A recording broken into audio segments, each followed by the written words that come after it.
নমস্কার, কেমন আছেন সবাই? রিয়াজ ওয়ার্ল্ডের একটি ব্লগ দেখতে আপনাদের সকলকে স্বাগত জানাই। আজকে পিকনিকের দিনে ব্লগটা নিয়ে চলে এসেছি। ব্লগটা একটুখানি ছাড়তে দেরি হয়ে গেল, একটু ব্যস্ততার মধ্যে ছিলাম তো কয়েকটা দিন, তো ওর জন্য নিয়মিতভাবে ভিডিওগুলো আনতে একটু অসুবিধা হচ্ছিল।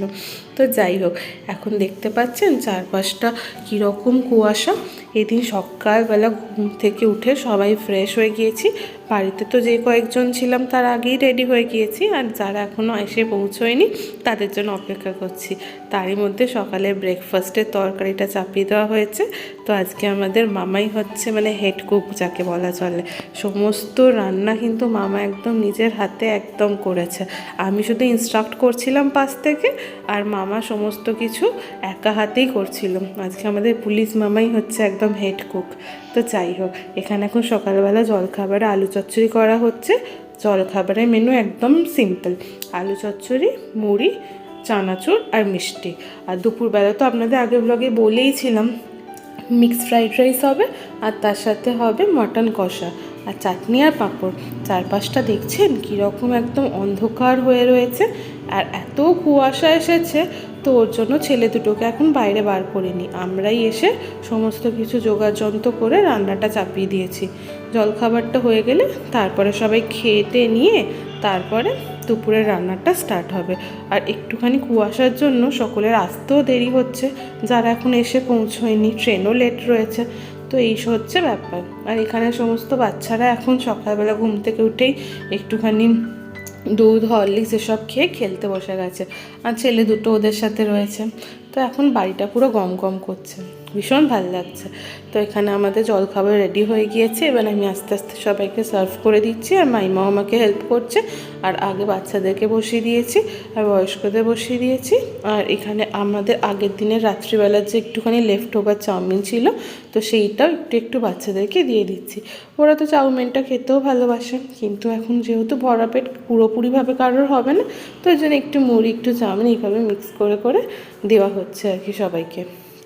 আর এখনও এত বেলা হয়ে যাওয়ার পরেও কিন্তু বাইরে এখনও কুয়াশাটা কাটেনি, জানেন তো। আর আমার এই দিনের ভিডিওটা আনতে একটুখানি দেরি হয়ে গেল, একটু বলতে অনেকটাই দেরি হয়ে গেল।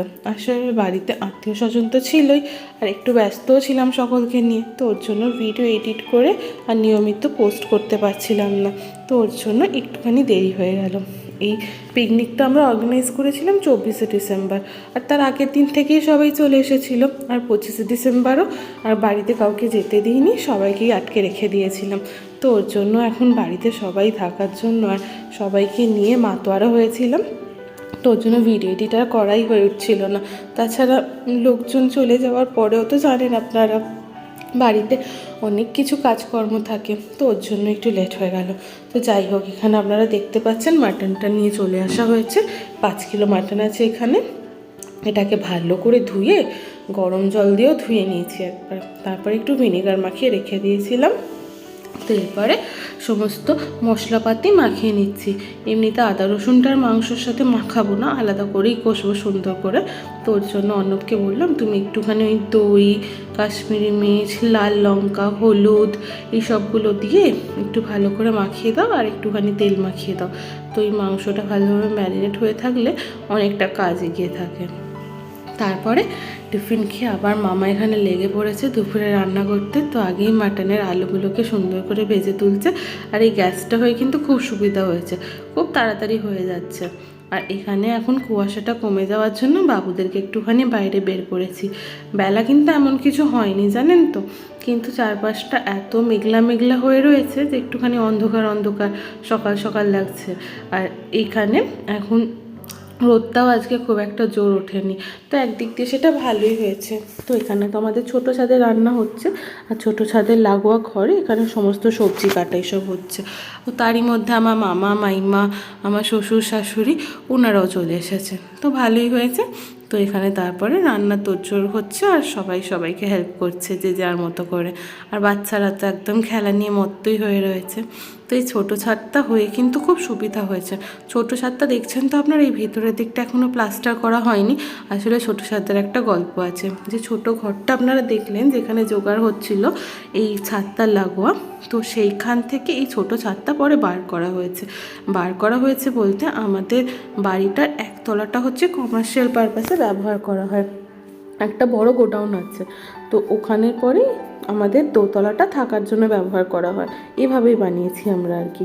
আর তারপর হঠাৎ করে পুরো বাড়িটা কমপ্লিট হয়ে যাওয়ার পরে আমরা ঠিক করি কি না আমাদের একদম এই দিকটাতে একটা ছোট দোকান ঘরের মতো করব, সেটাও কমার্শিয়াল পারপাসেই ভাড়া দেব।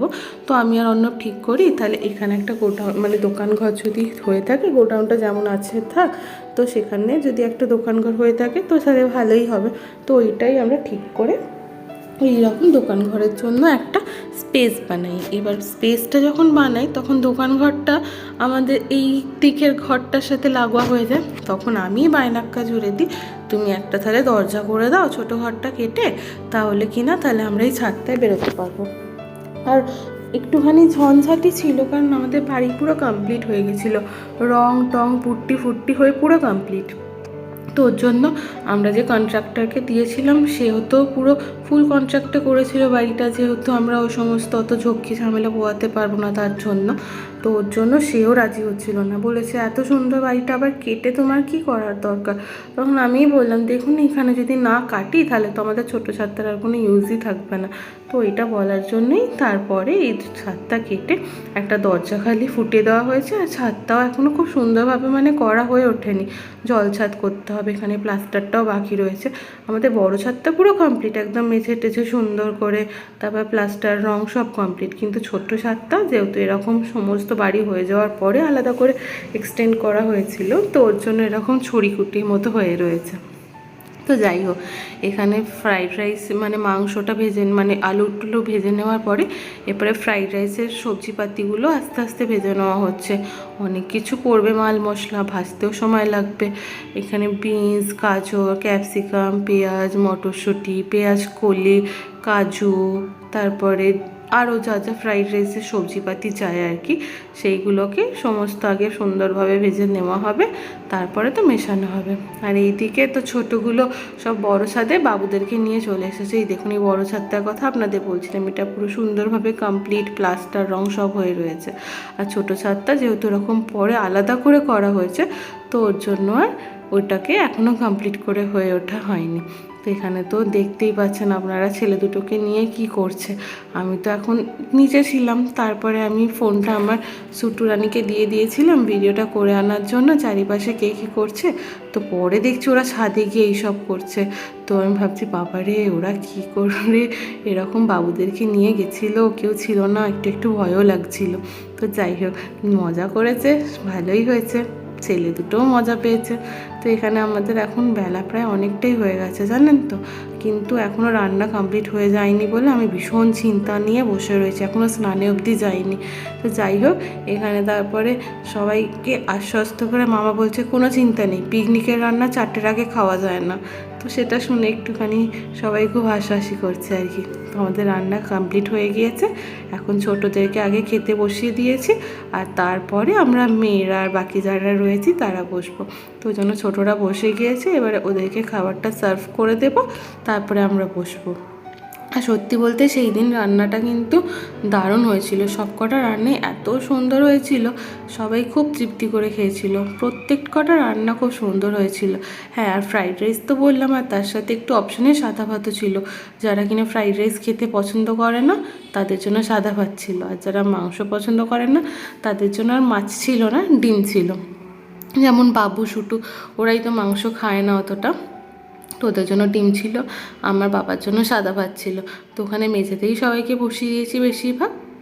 আর যাদের কিনা মেঝেতে বসতে একটু পায়ের সমস্যা রয়েছে তাদেরকে আলাদা করে টেবিল চেয়ারে ওই দিকে যেখানে আমরা খাই আর কি রোজকার, সেইখানে ওদেরকে খাওয়ার ব্যবস্থা করেছিলাম।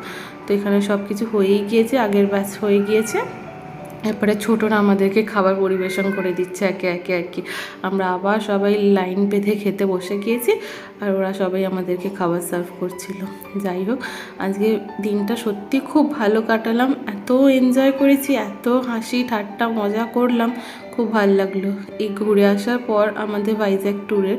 তারপরে আজকের দিনটা সত্যি খুব ভালো কাটালাম সবার সাথে, সকলের মধ্যে। আজকে ভিডিওটা তাহলে এখানেই শেষ করলাম। আশা করি আপনাদের ভালোই লেগেছে। যদি ভালো লাগে তাহলে অবশ্যই একটা লাইক আর কমেন্ট করে দেবেন। আর আমার চ্যানেলে ভিডিও দেখতে ভালো লাগলে চ্যানেলটা অবশ্যই সাবস্ক্রাইব করে নেবেন। খুব শীঘ্রই নতুন ভিডিও নিয়ে দেখা হচ্ছে। সকলে খুব ভালো থাকবেন, সুস্থ থাকবেন, সাবধানে থাকবেন আর আনন্দ থাকবেন। ধন্যবাদ।